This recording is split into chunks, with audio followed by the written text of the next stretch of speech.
Hey everyone, Sly47 here. Thought I'd kind of do a little bit of a different video for a little bit instead of ship reviews. Let's kind of talk about some tips, tricks, save you some money, save you some, maybe some early screw-ups that you did. And seriously, if you have any tips, tricks for some of the new players out there down below, and in the comments, let them know. Let's make it sure that they don't do the exact same thing that we did. So, but of course, like, subscribe, follow on all the platforms. Thank you all for the love and support. And of course, make sure take a moment of silence for all those DDs that are getting focused by carriers in the first moments of the game. See you back in port, buddy. See you back in port. And you know, I can't start this without saying, and from the great words himself, let's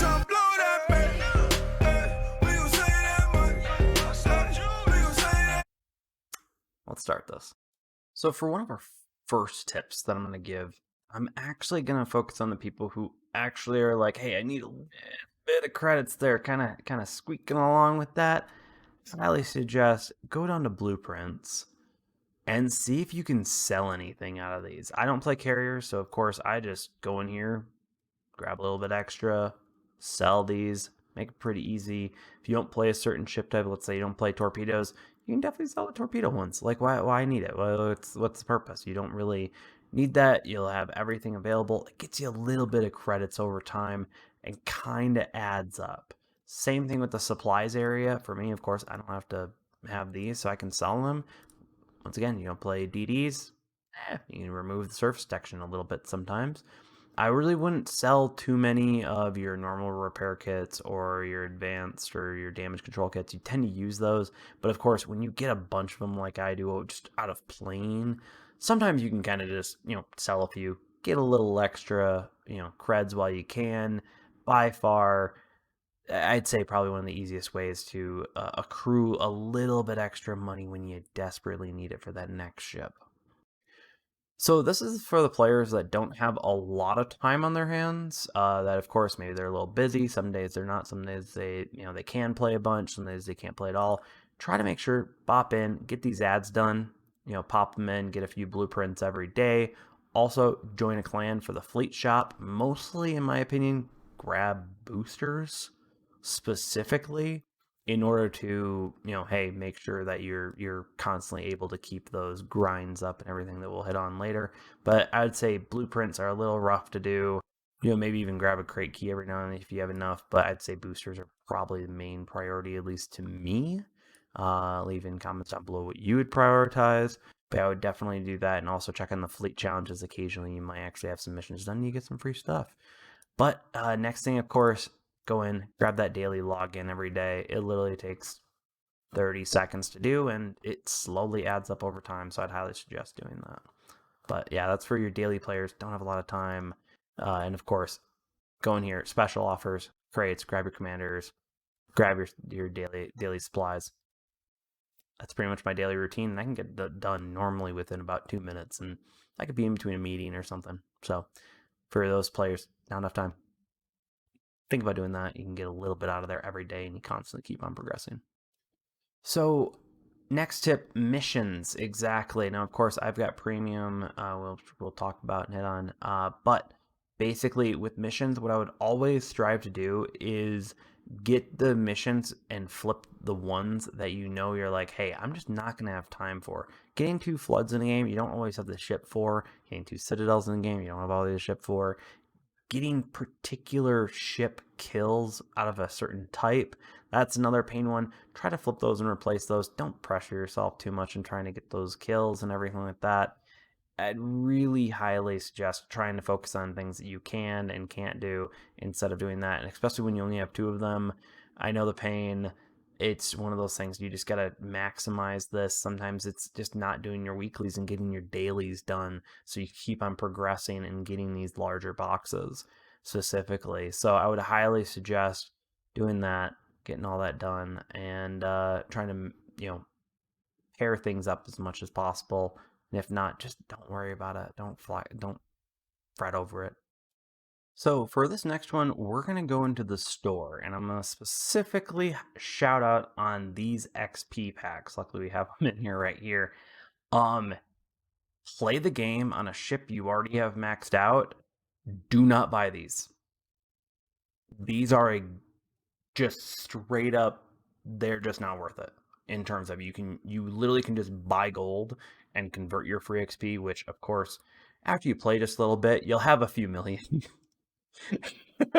But just don't. This is not a good value. I wish these were like 110% the value that you would typically do. That way they actually were like sometimes you'll see them in your special offers section here, like this free XP pack. This isn't even worth it. Technically, you're just converting 1,500 gold here will do better than to actually buy this free XP pack. This needs to get changed. I hope this can be adjusted. But yeah, do not buy these free XP packs. They are not worth it. They are generally just to game you into buying that free XP when realistically just play some fun ships for a little bit over a week or so. You'll rack up 50k worth of it, and then you'll also get the conversion benefits of just getting the gold, and you'll have a little bit of gold left over so you can use it for other things. Yeah, don't make the mistake. Don't do this. Next thing, while we're in the shop right here, heavy, medium crates, and light crates. So light crates are actually a great way if you need a few extra blueprint boxes or just kind of some random boosters here and there or random stuff.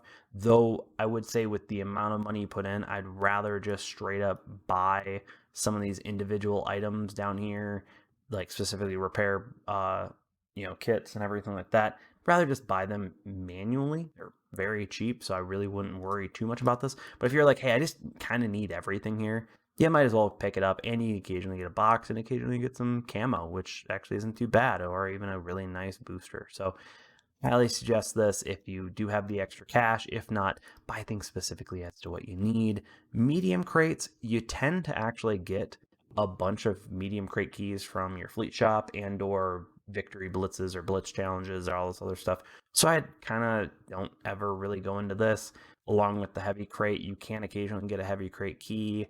Though with a lot of the ships in here, I really would argue not many of them are worth it besides the mains and specifically the Mikhail Kutuzov. The Alabama's not too bad. If that is the Alabama, yeah, this is Alabama. Okay, I just want to make sure. But the other ships, they're good. They're not amazing. They're not insane. But I really wouldn't put your money into the heavy or the medium crates. You'll get the medium crate keys eventually, or even the heavy crate keys eventually. So just go for that. So this area of the store, these premium ships, I'm gonna tell everyone who's brand new, kind of new to the game, everything like that. If you happen to be interested in any of these ships, and they happen to be tier 6 or below, hold on them unless they're on a discount for like the birthday celebration or Christmas or something like that. Because tier 5 and 6 actually can come from mission crates. Now, of course, I don't have the one, it's basically the next one after this, or the next one after this, that basically you get a free tier 5 or tier 6 premium. So, in my opinion, with these premium ships, highly suggest you rethink your 5-6 premium purchase. There's very few that are actually worth it in terms of it, so you might as well just play and unlock them naturally. Where if you're like, hey, I want to go for other ships that are within this, wait for the sale that happens yearly, or I think it's bi-yearly at least, to save you 25% on it. None of these ships are, especially in this tab, are game changing. So I really wouldn't say it's completely worth it. But at the same time, those tiers 5 and 6, you're going to naturally unlock them all for free anyway. So don't put your money into that unless you really want it. And if I had to argue, if you were like, hey, tell me which 5 or 6 to get, I would definitely probably say, if anything, it's the Dunkirk and the Giulio Cesare, the Guilo Cesare, whichever one you want to call on that one. You probably could argue the Molotava, but everything else is kind of good or mediocre, I really wouldn't say you can go out of the way and need to buy it. So hopefully that kind of gives you a little bit of a guide to 5 and 6s. Just unlock them naturally via missions and call good. Premium account. So this is the best way to get gold, free XP, and also just everything in this game. You want to be like, hey, I want to game the system and just get a good amount of gold, a good amount of free XP every month, a good amount of money, and I also want to grind my ships faster.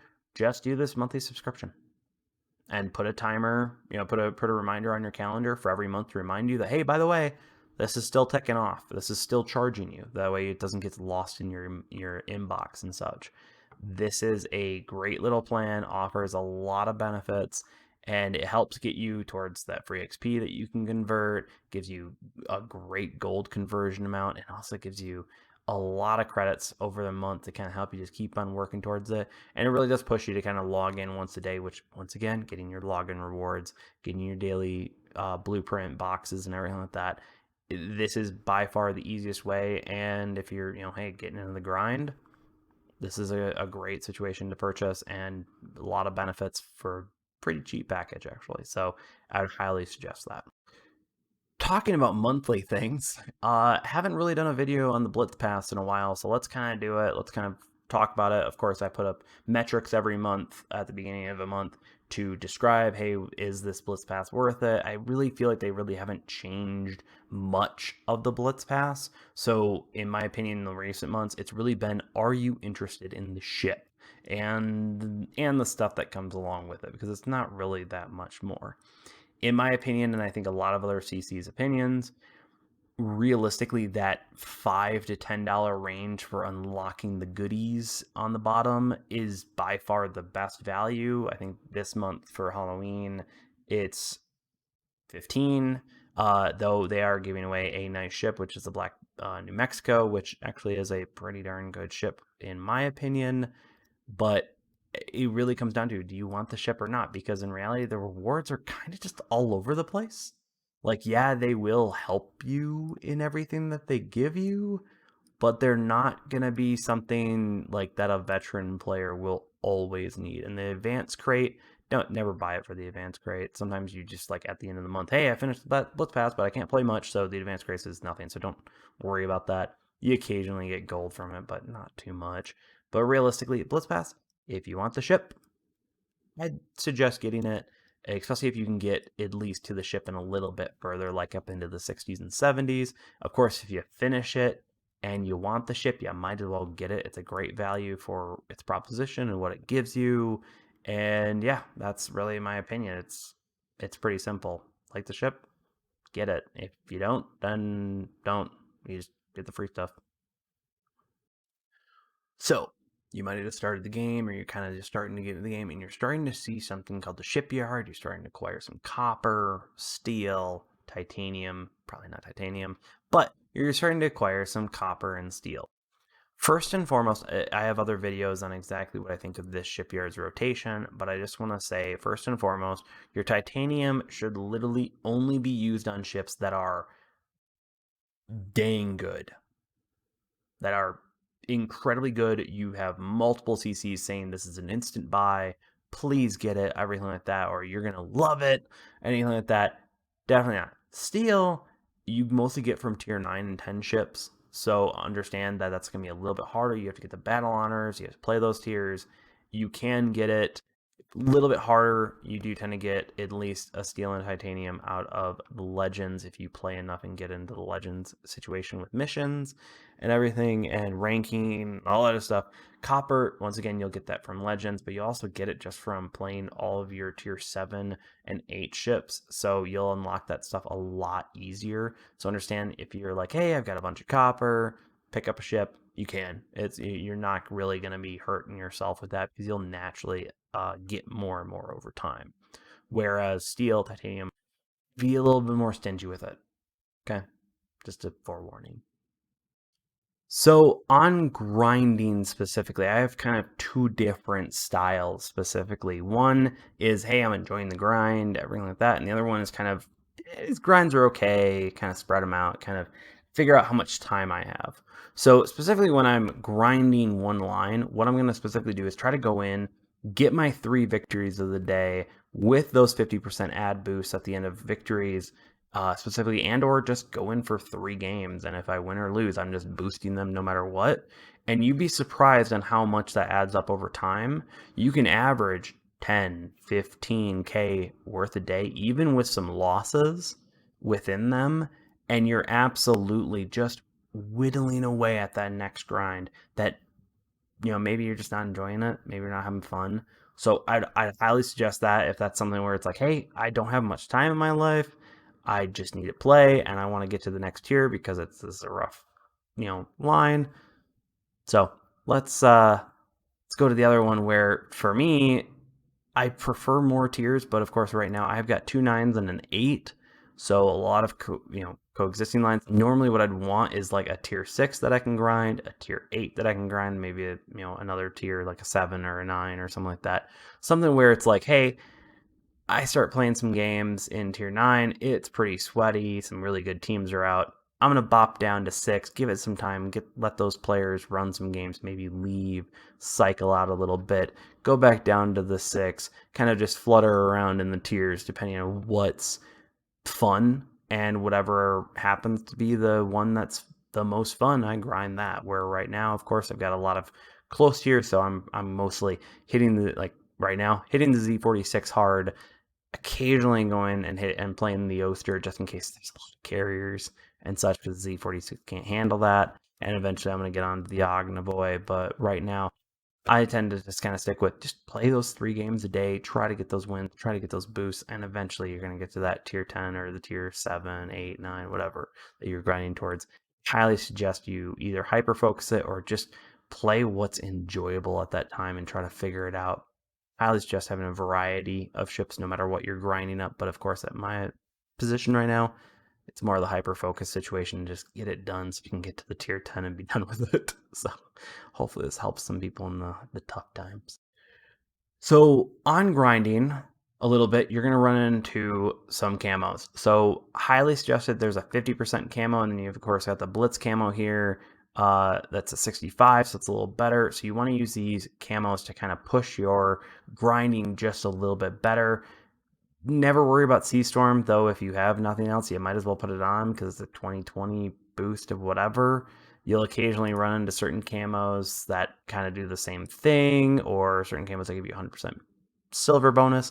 Try to focus on whatever you need of whatever camos you got. Try to maximize your grind that way using them. But on victory blitzes, specifically with camo, I would almost always suggest picking up the camo for the ship in the victory blitz in those areas. So what this allows you to do is save $4 or $5 later on, especially if you're somewhat interested in the ship. It's not a bad idea. And as much as the credits sound really nice from the tokens when they get sold at the end of the victory blitz, I really would just suggest probably picking up the camos, like especially when a lot of the black ships, because I got the Black Monarch, Black Gascon, and Black Azumo right here, eventually they're going to go to Shipyard in all intents and purposes. And these are all saving me money instead of putting gold into the ships. And I've done nothing but play. So it's kind of a free to play way of getting camos for certain ships. So I highly suggest it. And finally, probably it's incredibly small. So just kind of understand, this can be kind of quick. Meretricious service, never use it. Just never. Okay, get one of the other two. They're better in general. Yeah, that's kind of it. Yeah. That's kind of all of my tips or tricks that I came up with. If you have any additional ones down below, please leave it. Let's hope that we can prevent some people from doing some things that we did, because we all know we did them. It's only hopefully that we can teach other people to not do what we did, right? It's history not repeating itself. But either way, thank you all for watching. Thank you all for the support, like, following. Also, all the love to the patrons if you want to help support the Patreon. It's just $1 a month down below. Everything a little bit helps. Join up on Discord. we're always there chilling, bragging about awesome screenshots, having a good time, and also complaining about losing because of bad teammates or something like that. So it's always a fun time. Have a good one. Peace.